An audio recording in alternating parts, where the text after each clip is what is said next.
Hi everybody, welcome along to today's webinar. I'll give people a couple of minutes because we were due to start at 6 o'clock, but some people might just be joining us as we move through. So I'll give everybody a couple of minutes before we get started. Brief introductions to myself. I'm Andy Devlin. I'm NHS Highland's Interim Head of Communications and Engagement. I'm delighted to be hosting this evening's session. Joining me this evening is NHS Highland's Chair, Sarah Compton-Bishop, and non-executive directors Karen Leach and Gerry O'Brien. Steve Walsh was due to join us this evening as well, but he's had to send his apologies, so Steve won't be with us tonight. But you're in good company, I can assure you. Sarah, Karen and Gerry all have a wealth of experience in leadership and governance and will be sharing insights into their experience and journeys in the role of non-executive directors and why this could be a fantastic opportunity for you. If you want to ask any questions this evening, there is a chat function on Teams. Please put your questions into the chat and we'll do our best to answer them. Please be aware this is a recorded session and will be made available not only for this recruitment round, but also for any future recruitment opportunities we may have. By joining this session this evening, you are giving permission for the recording to be used for these purposes. So that's some of the house rules and introductions. Let's get started. I will start by heading to the chair to give a brief introduction and explain a little bit about her role as a non-executive director with NHS Highland. Thanks, Andy. Hi, everybody. Yep, so I'm Sarah Compton-Bishop. I am chair of the board of NHS Highland. I have been doing it now for, 2 years. Who knew? But I've been on the board since 2017. So before I was the chair, I was a non-executive director on the board, and I did various things as a non-exec. So I was chair of staff governance, I was chair of the integration joint board in Argyll and Bute and chaired some committees underneath the integration joint board in Argyll and Bute. So I've been around the board table for a while. And I'm really pleased that we could do this session tonight, and it's great I've got Gerry and Karen with me as well, so you don't just have to listen to me this evening, you can hear some other people talking about the board and about the roles, I guess. So I won't get into the recruitment so much. I'll just give you like a potted history of how I got to be here, and then the others can give their intro, and then if people want to ask me questions, they can.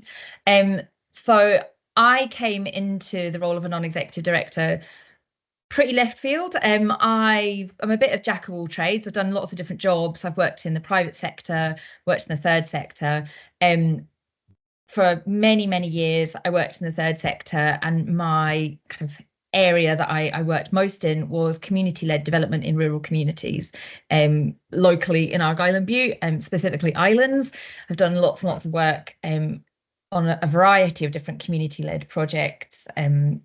So kind of really embedded in the third sector world. And somebody had suggested to me when a non-executive post was coming up way back in 2017, they're like, why don't you go for that? And it was definitely out of my comfort zone. It was something different for me. Although I'd done a lot of governance work in the third sector roles that I'd held, I hadn't done anything like this before and had never worked in the public sector before. So it was a real leap across into a different kind of world. But I'm so glad I did it.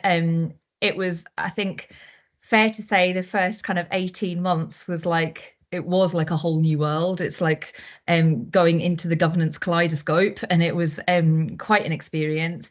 But the more I got into the role, the more I enjoyed it, and the more interesting I found it, the more fulfilling I found it, which has then obviously led me to where I am now. But we'll go around, and the others have come in through very different routes as well. So hopefully that will show you how broad this kind of job can be. So Gerry, why don't you go next? Thank you, Sarah. Evening, everyone. I'm Gerry O'Brien. I'm a non-executive director of the board, and since the start of this financial year, I've had the pleasure of taking on the role as vice chair of the board. I've been a non-executive since January 21, So it's still, I still consider myself relatively new to it, although I'm now into my second term. Now unlike Sarah, I'm a dyed-in-the-wool NHS worker. I worked in the NHS principally in finance roles from the late 80s, directly out of university. And I worked in England and then worked across various boards in Scotland, including Borders, Scottish Ambulance Service, and NHS Orkney, where I finished my career as chief executive. And unlike probably, I think the rest of the board, it might actually be the rest of the board, I don't actually live in Highland. I actually live in Orkney, and that's actually been quite enlightening. So it is, because you do get a different perspective on things. Because although I don't live in Highland, I'm physically only about 6 miles away from the northern tip of Highland. So you do get quite a different perspective on that. So I suppose my route in was I chose to retire early. I will say I chose to retire early from work in mid 2020. I was chief executive of NHS Orkney, but I always thought I would do something else. I just wasn't quite sure what the something else would be. And as chance would have it, quite a few boards at that time advertised for non-executive roles, and I elected to apply for the NHS Highland one. And I applied for that principally due to there was one of the posts advertised was looking for finance and audit experience specifically, which a skill I brought in abundance, being a qualified accountant at the time, and I'd worked right through the whole governance process, and I was fortunate enough to be appointed. But actually, one of the big draws for me to working in Highland was actually to get that experience of integration. As probably as everyone on the call this evening is probably aware, Highland has got the lead agency model for adult social care and children's services in North Highland, and an IJB in the southern part of the board area, and I found the contrast between those two models really to be quite exciting and quite different, and I really wanted to experience that. So I initially came into the board probably, I think, looking to probably spend most of my time within the finance side of things, and I have been a member of the Finance and Performance Committee almost since day one. But I've been very fortunate for the last few years to be the chair of the Health and Social Care Committee for North Highland, and I have to say that has been so tremendously rewarding to actually experience firsthand a range of community services, a range of adult social care services, and really experience the challenges of adult social care and integration with the acute side of things. I think people have many experiences of health service. We all have experiences of health services, I would imagine. Most of those are principally around about the utilisation of hospital services, but actually to experience that integration side of things has really been quite an eye-opener for me. And I now tend to try and focus most of my activity on non-financial side of things. I still get very much, and it's just the way it is, but it's the way my brain works. I still get very, very interested in the financial side of things. But I would say my real passion, if I've got one now, is actually to be involved in that integration space and actually how we can actually move those sorts of things forward. Thank you, Sarah.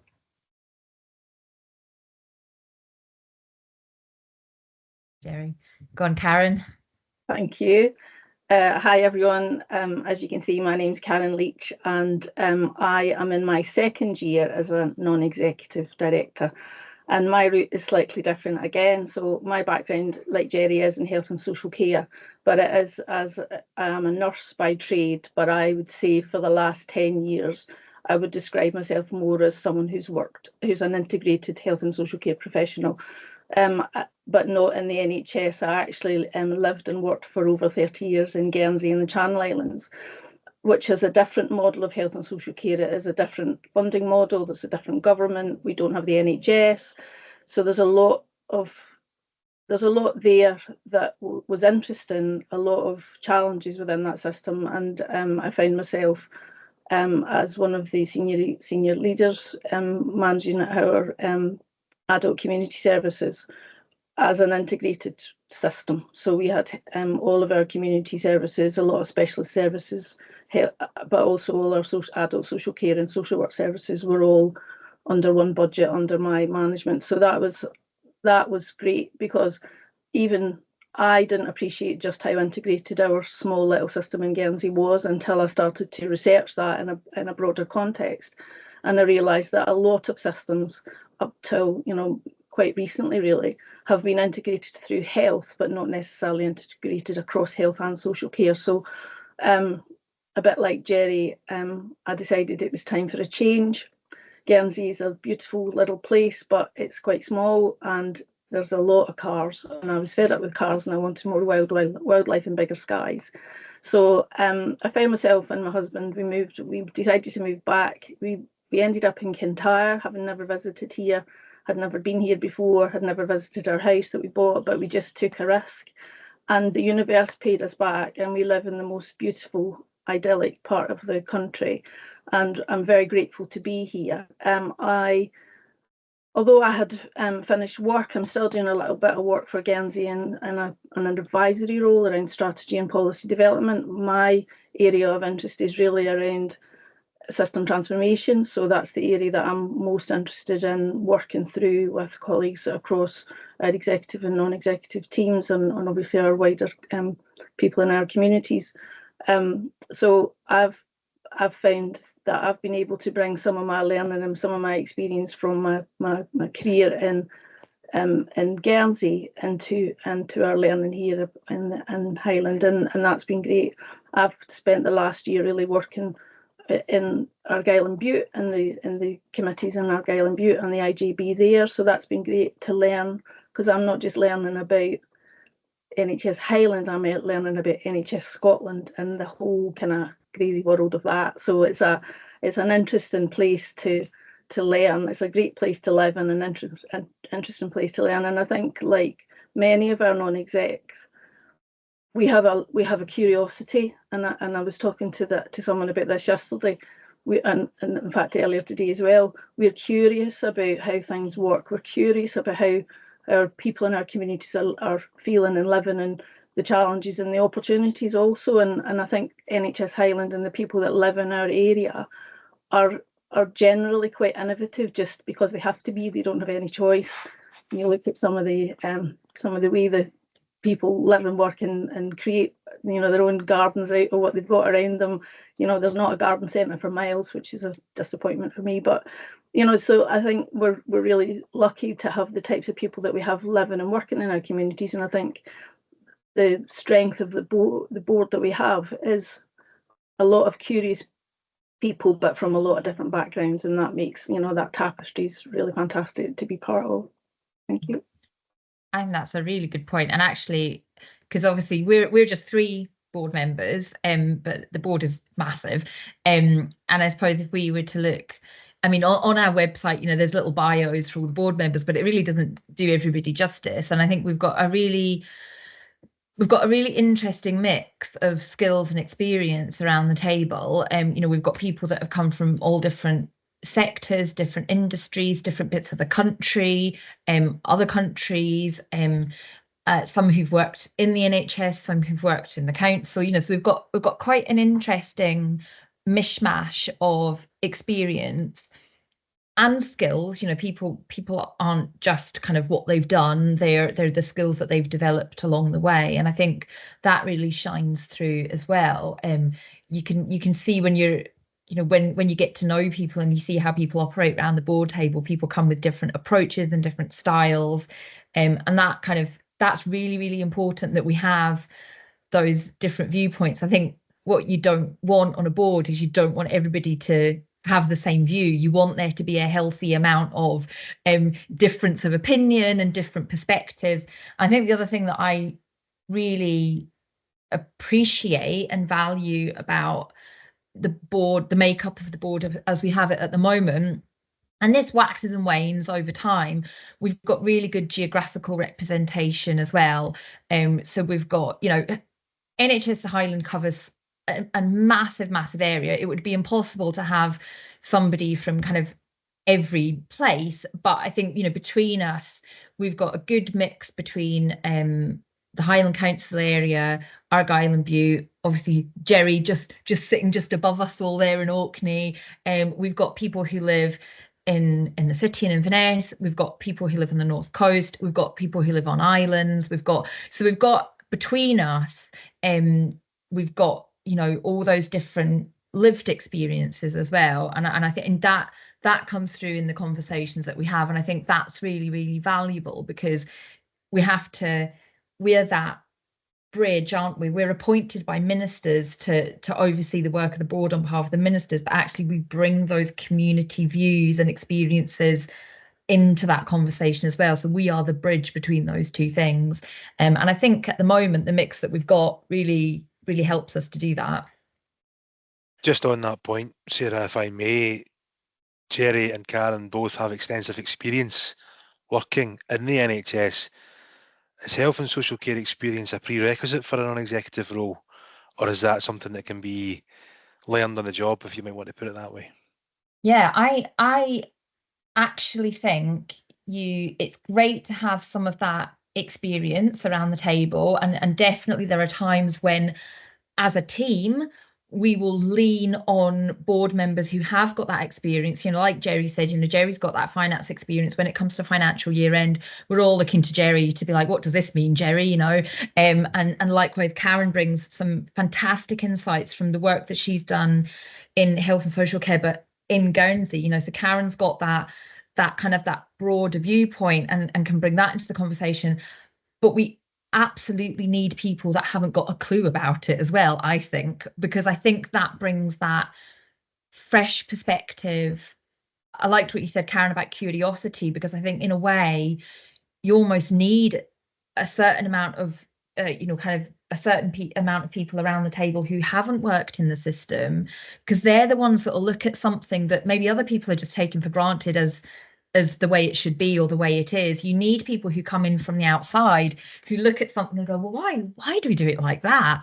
And you need that kind of honest curiosity. And one of the things I really enjoy about when we get new board members in, and it's not always comfortable for them because they feel like they're you know, swimming in a sea of kind of information that they're trying to work out. But I think one of the best things for us as a board is when we do get new board members and they ask those questions where they're like, you know, why is it like that? Or why do we do this? Because sometimes actually it takes those fresh, you know, that fresh perspective for us to all step back and go, gosh, actually, that's a really good question. Why are we doing it like that? And sometimes there's a really valid reason that we can explore. But sometimes that's a really helpful thing for us as an organisation to have a completely new perspective on something.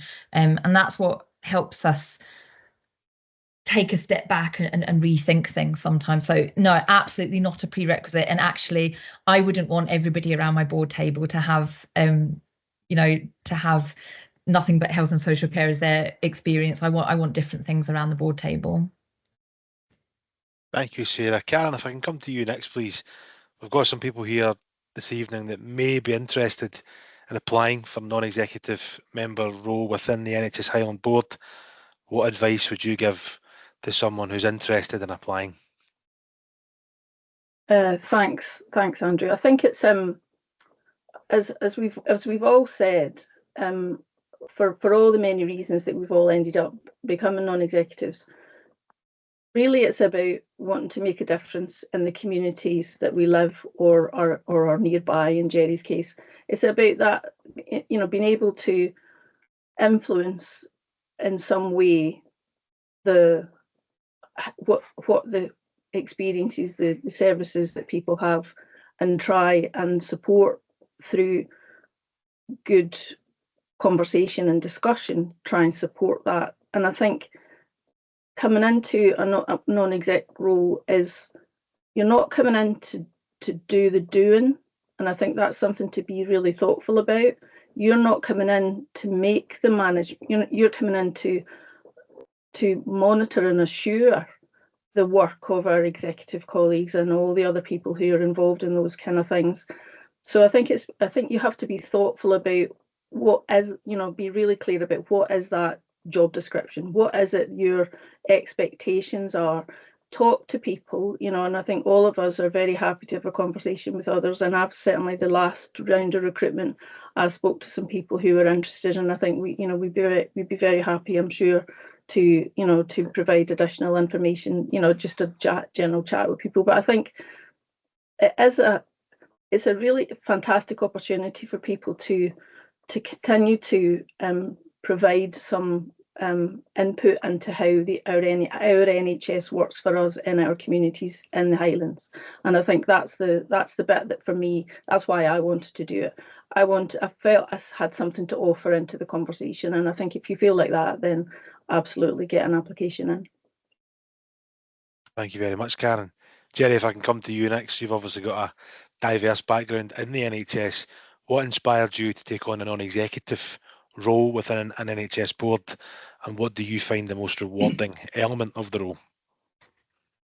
I think that excuse me, there's a few pieces in there. As I say, although I was making a joke by saying I retired early, it suited my personal circumstances no longer to be working full time. But I knew when I stopped working full time that I still wanted to be involved in the NHS in some way, and I still wanted to make that contribution that Karen had spoken about. So so to apply for a non-executive role seemed quite an easy route in for me. But I think just following up what Karen is saying, I definitely thought I could still make a contribution. I thought I had a good range of experience and a good range of skills which I could bring to the table.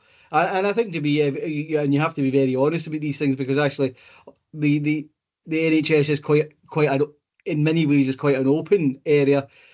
NHS Highland at that point was in the news for things which you would rather not be in the news for, and I thought, well, I think I could make a contribution there and help. I think one of the biggest things for me, though, was I thought I could still get something out of it, because I think to me that is actually crucial.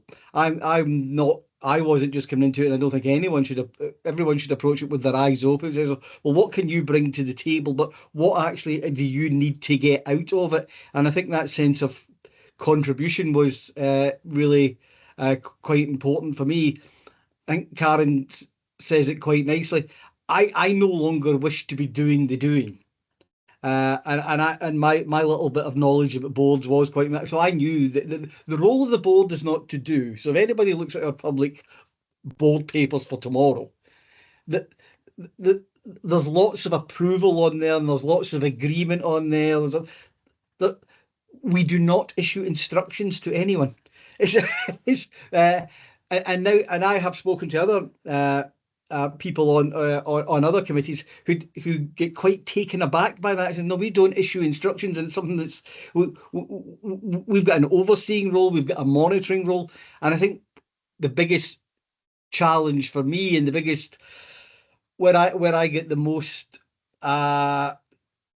what's the word I'm looking for? Most enjoyment in my role is actually engaging with our executive colleagues and our operational managers, and actually offering ideas, offering suggestions, and offering support to them, because we can't make decisions, because actually that would be fundamentally against our oversight and our governance role, because as the old saying is, you cannot mark your own homework. That's part of it. So that's why I particularly enjoy that sense of things. So I really enjoy being part of that collective and actually moving forward. And actually, there is nothing ever escapes. I'm going to say this. I had the biggest high of my entire career, which spanned nearly 40 years. I was incredibly fortunate enough to be the chief executive when we opened up the new hospital in Orkney. I was part of the team from day one, and I don't think anything will ever beat that weekend where we closed one building down and moved to another, and we opened up this brand new facility. But you can replicate that in so many ways, and every day. I had an excellent visit just a few weeks ago. I was down in Inverness, and I went along to the custody suite at Inverness Police Station. Spent some time with the health staff in there. And what you very quickly realise is what we're actually doing in there is we're providing a very, what I might use the word traditional range of primary care and community health services. The only thing that's different is the setting.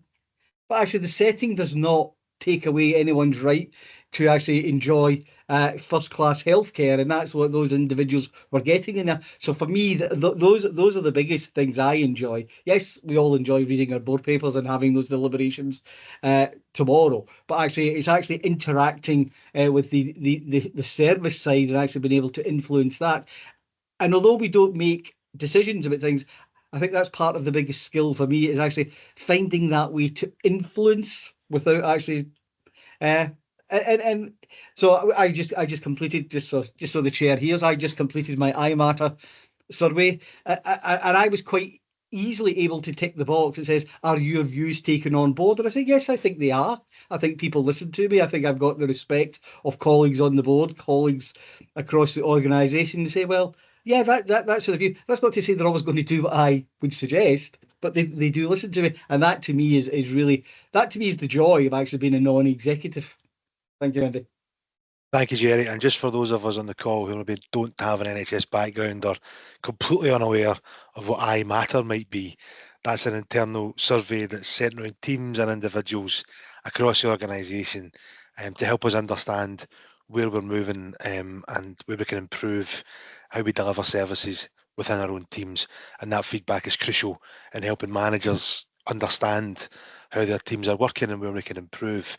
Gerry, you touched on a number of very important points there. One of them I think it's very important to highlight is that your role as non-executive members is to hold the board to account, the executive members rather, to account, and to challenge and scrutinise. Sarah, what training and development is available for people when they come into these non-executive roles? And can you tell me a little bit about the induction as well, induction process as well, please? Yeah, sure. So I think probably having described that people can come into these roles through many different doors and from many different backgrounds, I think it's fair to say that every individual joining any health board will have different training needs and requirements.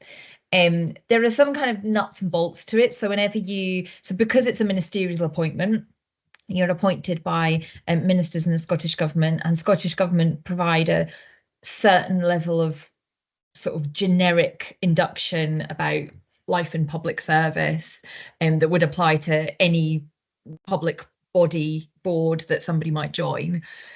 And then when you come into NHS Highland, there is an induction process. And again, some of it is quite standardised, like a corporate induction that sort of introduces you to the organisation, if you like.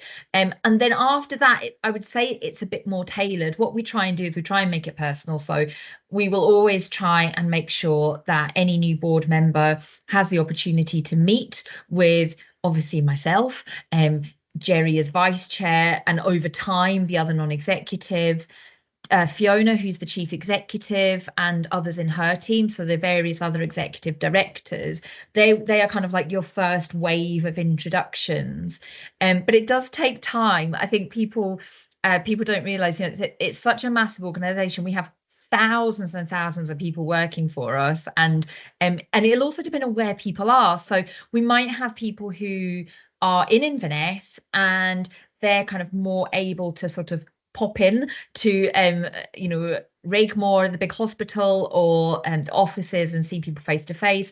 But we've become really good at doing the remote thing as well. I live nowhere near Inverness, so we can do lots of stuff over Teams as well. And it's really just building it up over time. They will also get time with our board secretary to go through some of the kind of the governance 101. Here's the basic skeleton of how our governance works. Here's, this meeting happens at this time and you'll get your papers on this day. And then there's all the kind of the highly exciting stuff, like here's your laptop, here's your email address, all that sort of IT stuff. But it is a process. When I started as a non-executive in 2017, I remember one of my non-executive colleagues who's no longer on the board, he kind of took me under his wing and he said, just expect to feel quite confused for about 18 months. And I was like, 18 months? I was like, no, I'm a really quick learner. It'll be fine. Needless to say, 2 years on, I was just about feeling like I could wrap my head around things. So it is definitely a process. It's not like you sit down and do a one-day induction and then you know everything. It is absolutely a process. And it's because it's about understanding how things work in terms of governance. It's about understanding a little bit about how the organisation works. But actually, I think what makes our board work is the relationships, and that takes a little bit more time to get to. I mean, first of all, just remembering who everybody is, and building up a connection with people, building those relationships, and that does take time, especially when you consider that as a team, we are spread from Orkney to Campbelltown and everywhere in between. So it's definitely a process, but I think as a team we're really supportive of one another, and drawing on what we've touched on, so we've all got different skills and experience. We very much take a collective approach to supporting new team members. So if a new board member needed to kind of understand a little bit more about finance, I wouldn't be the best person to answer those questions. And I would say to them, we should have a chat with Gerry or have a chat with Alex, who's the chair of our finance committee. They will be able to bring you up to speed with stuff around finance.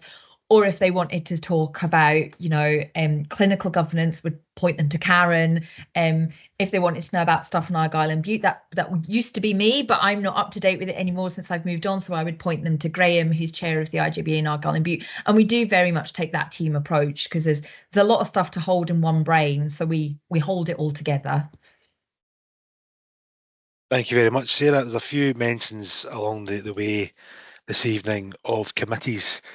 Karen, if I can ask you, what are your role within committees, and is your membership of a committee, is that assigned to you, or is that something you can choose, an area of interest or specialty, for example?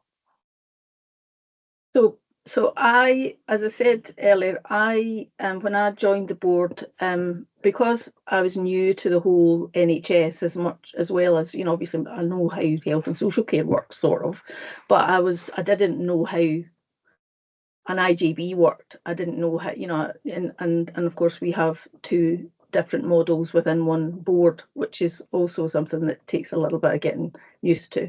So as Sarah says, that development that you get as an individual is very tailored. So Sarah was keen that I did my learning in Argyll and Bute, because I was able to get a sense of how that IJB worked, and then I could then compare that with how things worked in the partnership, and then that was really helpful. So I was, because of my background, it made sense for me to join clinical and care governance for the Argyll and Bute IJB, as well as the IJB, and also I'm on the finance and policy committee for the IJB as well. So that gave me a really good overview of the governance across the corporate governance as well as the clinical governance from the IJB's perspective, and then into the board. I was then able to to take that Argyll and Bute voice into the board and the conversations that we have across the kind of Pan-Highland work.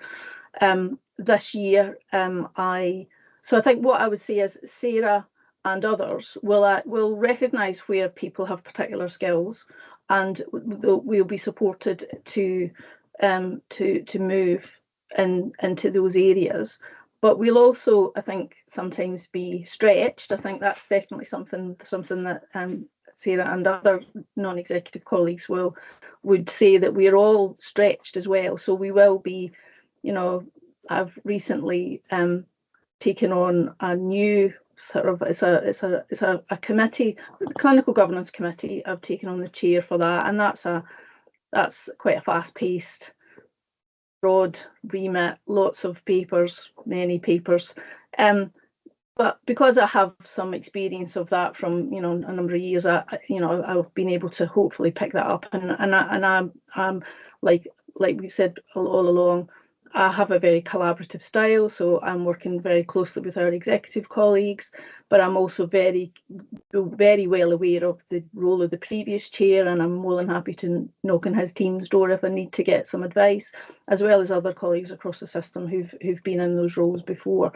But we work, I would say that, as Sarah mentioned, from a relationships perspective, we work really closely with our executive colleagues. So you do learn from them as well, and and that's really important, that none of us come in knowing everything, and every day we're learning. So that's really important. So I think there is a bit of, yes, you can identify areas that you may have a particular interest in, but there is also an opportunity to be stretched. And that's something that, as part of your ongoing development, obviously we have an appraisal, but we also have regular check-ins with Sarah as our lead, and again, that's really important. And I think also, you'll just see people developing more of an interest, and and I can see, Sarah's got her BDI on them, thinking, oh, there's someone that I can move into that kind of. So, and that is definitely something that I've always got this vision of Sarah. She's got this big magic board that she matches everybody up on, and moves everyone around. And so we know when there's new people coming on, there might be that we'll all be jiggled a bit, but that is a really healthy thing. I would say that's really healthy, because you get that really broad experience, and you're not relying on one or two people in particular key roles, that we've got a good breadth of experience across the committees, which is really important. Thank you very much, Karen. Gerry, I'm going to come to you next, because I think you're in a unique position in having been a chief executive of a board and now being a non-executive board member, albeit at different health boards, but that same kind of idea.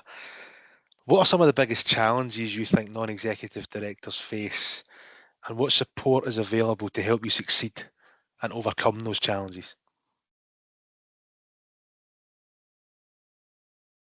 I think the challenges come from, I think it's been alluded to, is the breadth of topics. We don't specialize in anything. You might have a range of skills, but you don't specialize in anything. So to get the most out of the role, I find that it's better if you go into it with the view of, look, I will look to contribute across the piece. I won't just speak about staffing issues, or I won't just speak about clinical issues. I'll try and understand the entire system. So I think that, to me, is the biggest challenges. I think a very simple challenge and a very obvious challenge is we can never do everything we want to do. None of us, whether be executives, non-executives, or members of the public, want to have waiting times or anything like that. It's just a factor in the system now, because we always want to do more.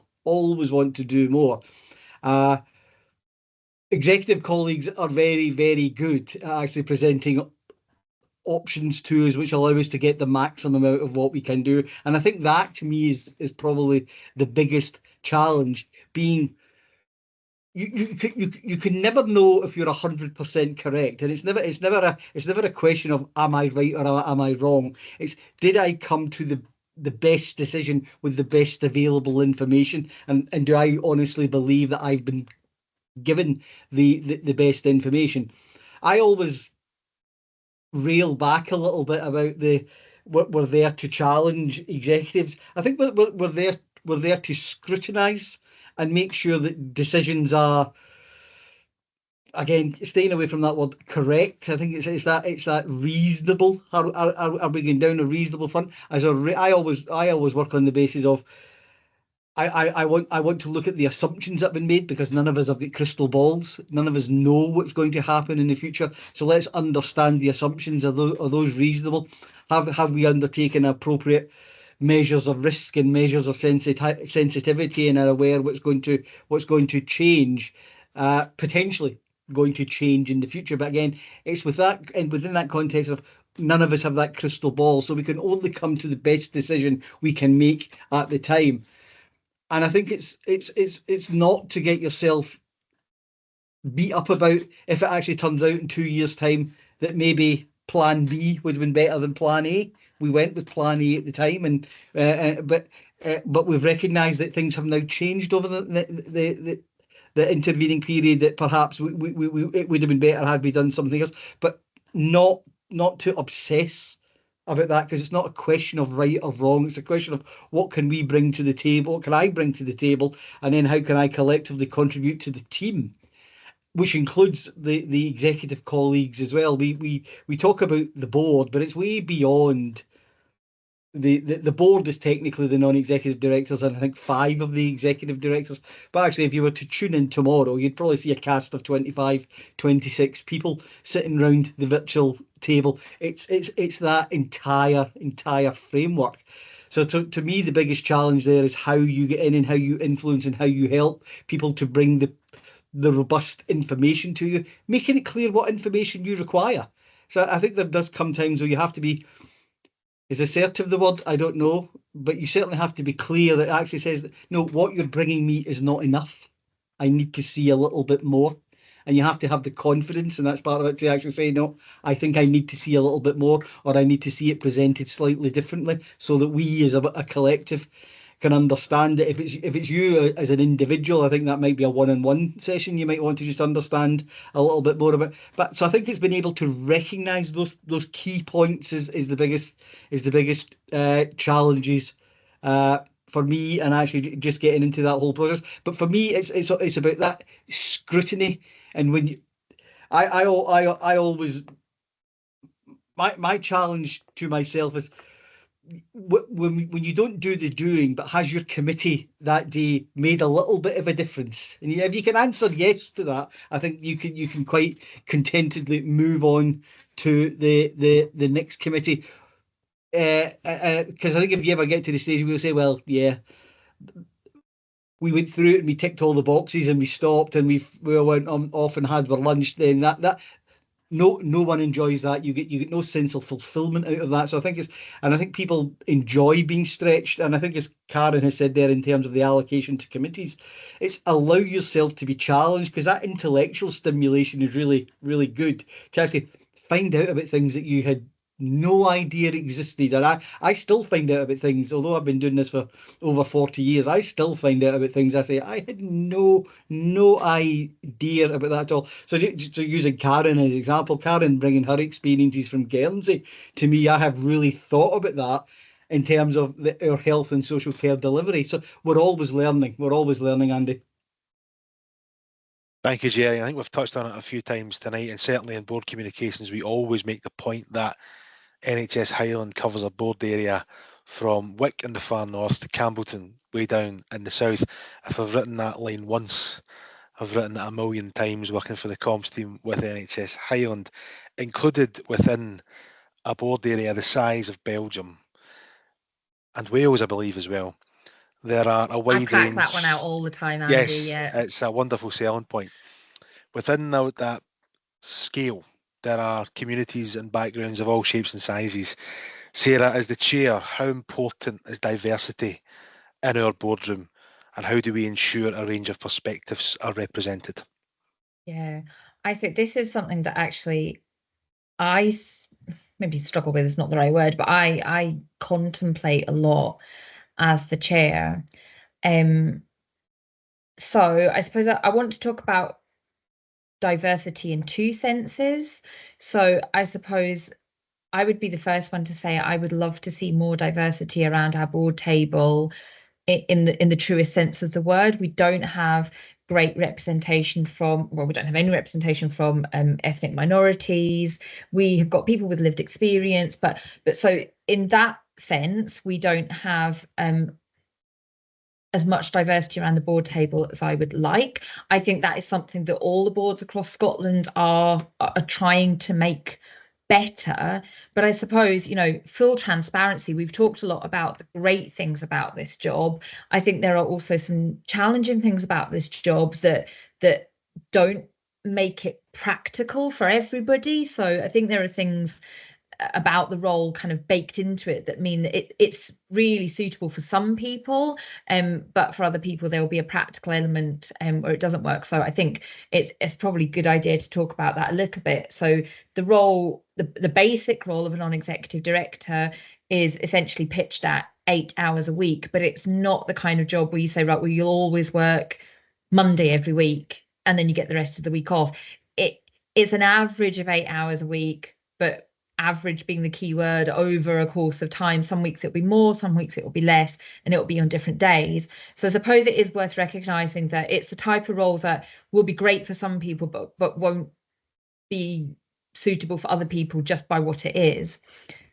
In terms of diversity of voice around the board table, I think that is where we have done really quite well over the last few years, for lots of different reasons. And it's something that I'm actually really proud of that we have around the board table. Again, what we talked about earlier on in the meeting was, you know, people from different backgrounds, people with different experiences, people who live in different kinds of communities. As you said, we've got communities of every single shape and size in this board area. And, you know, just to take as an example, when I used to work in community-led development on islands, one of the first things I would always say is, just because you've got two islands next to each other doesn't mean they're anything alike.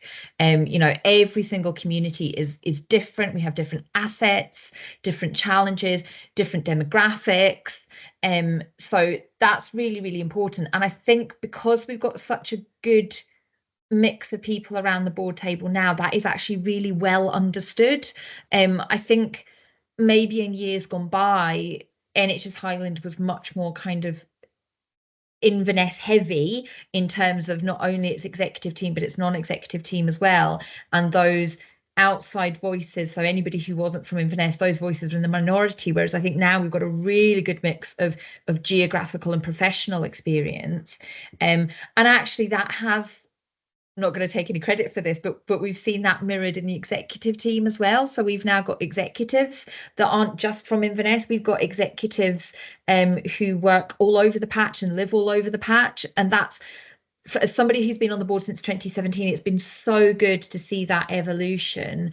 And it'll never be perfect. You know, there will always be an imbalance, and we see that reflected nationally as well as locally, where sometimes bigger places with bigger numbers get lots of attention. But actually, I think we're in the best place we've ever been in terms of better geographical representation, and just different voices, different types of voices. And I think the other thing just to say is I've talked about different skills and experiences, but actually, and this is harder to pin down, but I suppose when I'm recruiting, we recruit on a values base. So we look for people who have skills and experience that are aligned to what I need.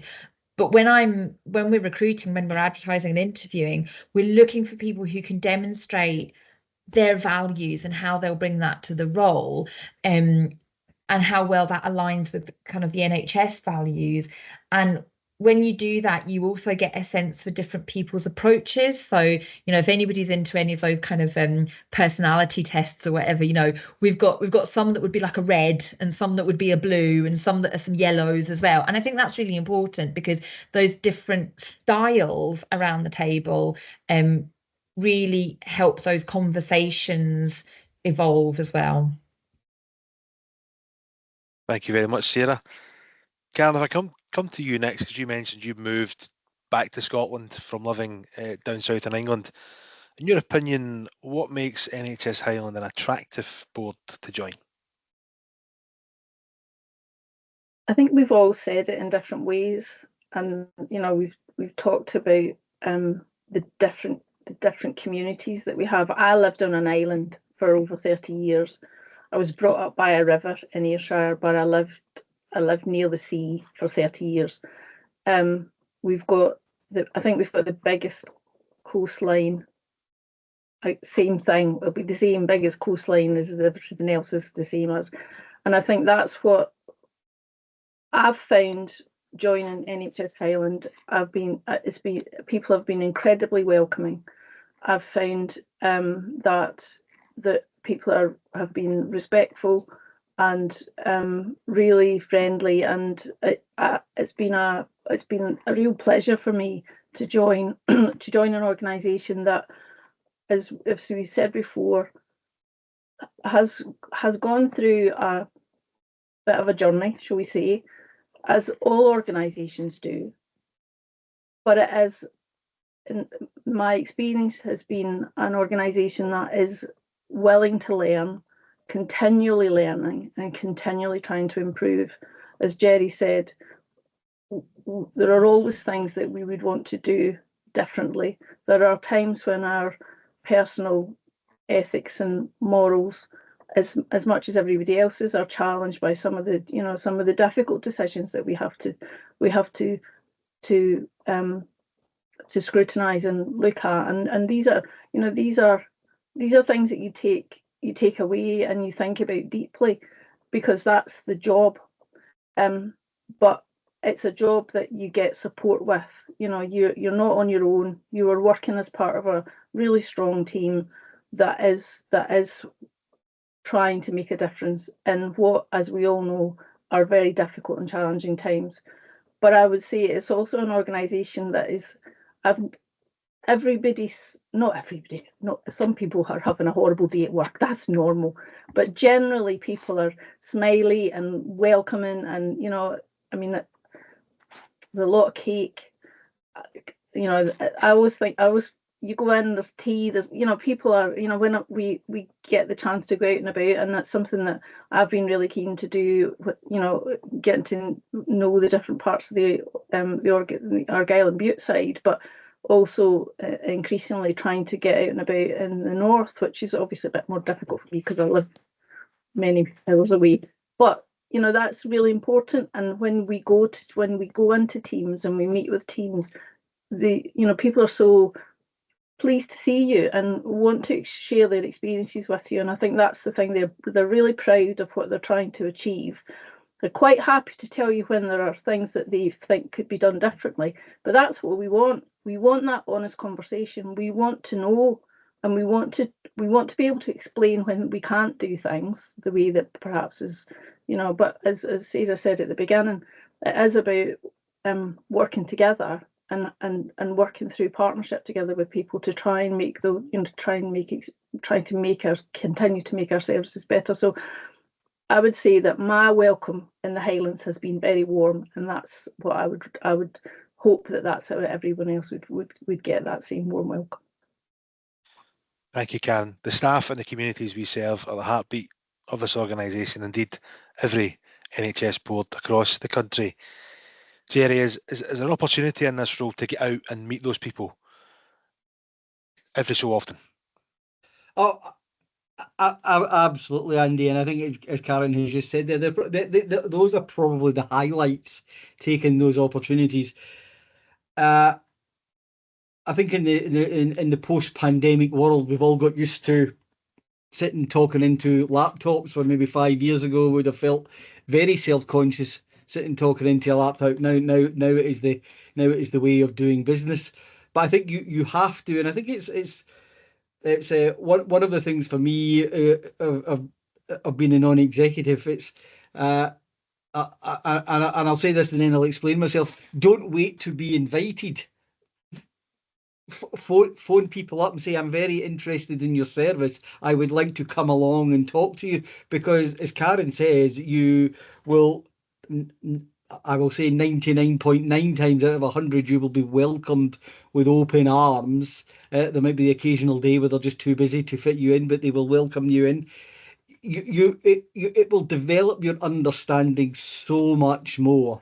The only restraint there is on opportunities to sit down and speak to staff is your own time and your own diary and your own commitment. The staff will be always tremendously welcome. If I say I go back a few weeks to that visit I made to the custody suite in Inverness, the staff I met, including colleagues from Police Scotland, could not have been more helpful to me. And I know they were very, very busy, but they took the opportunity to talk to me, engage with me. And I think all you can do, we don't go into these visits because we can't go in and promise things and say, oh, I'll sort that and I'll do that. Not our role, but we can listen, we can bring back, we can feed back to colleagues and say, look, I did happen to notice, I did happen to hear. And that is quite rewarding when perhaps you see things like that being acted upon. But it does give people the opportunity not only to feel listened to, but to be listened to. I think that's the most important thing, is actually to take what you hear on these visits. I've been into care homes, I've been into drug and alcohol recovery services, I've been into custody suites. And you hear something different every day. You need to bring that back into your monitoring and your scrutiny, and see how it's getting reflected in how your decision making process. So when some because one of the things I meant to say earlier was, in those odd occasions where we do have decisions to make, our executive colleagues will present an incredibly robust set of recommendations in front of us. But these visits and that understanding actually allows you just to test those a little bit more. It actually says it brought in there. So I would say yes, the opportunities for visiting services and understanding services are potentially unlimited. It's your own time, and it's what you want to get out of it, and so it's always there. Thank you very much, Gerry. Looking at the time, Sarah, I think it's only fair as the chair you get to sum things up. So I'll give you a challenge. Can you sum up the role of a non-executive director with NHS Highland in 3 words? In 3 words? 3 words. Right, I thought you were going to say like in 3 minutes, but in 3 words. Okay. Definitely challenging, rewarding, mind-blowing. I know that's 2 words, but I'm choosing to hyphenate it, so that Good counts as summary. one. There you go. Over to you, Sarah, as the chair for the final word. Thanks. Yeah, no, it's really good, and it's really funny because I've got there's so much more we could say. I think, but I suppose actually the fact that there's so much that we could say that we haven't said alludes to what a broad role it can be, and as much as Gerry had says, like the opportunities for visiting and learning about particular services or whatever, that's endless. I think the opportunity for learning is almost endless. And actually, I'll finish with some challenges, but in a kind of a positive way. For me, when you were asking kind of what are the biggest challenges, for me, my biggest challenge when I was a non-exec as opposed to when I was a chair, is that there was so much I wanted to know, because every time you open a door and you learn something, there's like 10 more doors behind it and you want to learn more. And we are all, as I think Karen had said, by our very nature, we're curious people. That's why we're here. So I always found that a bit of a challenge, was balancing that kind of insatiable curiosity with actually how many hours in the day there are. That's one challenge. But if you like learning, if you like being a bit of a detective, if you like getting your head around something, it's a brilliant role, because literally the opportunities are endless. Again, a challenge and an opportunity. And as somebody said, about values, like it can hit you hard sometimes. You know, we live in these communities as well, and we know how hard some of this stuff is for the people living it in the communities.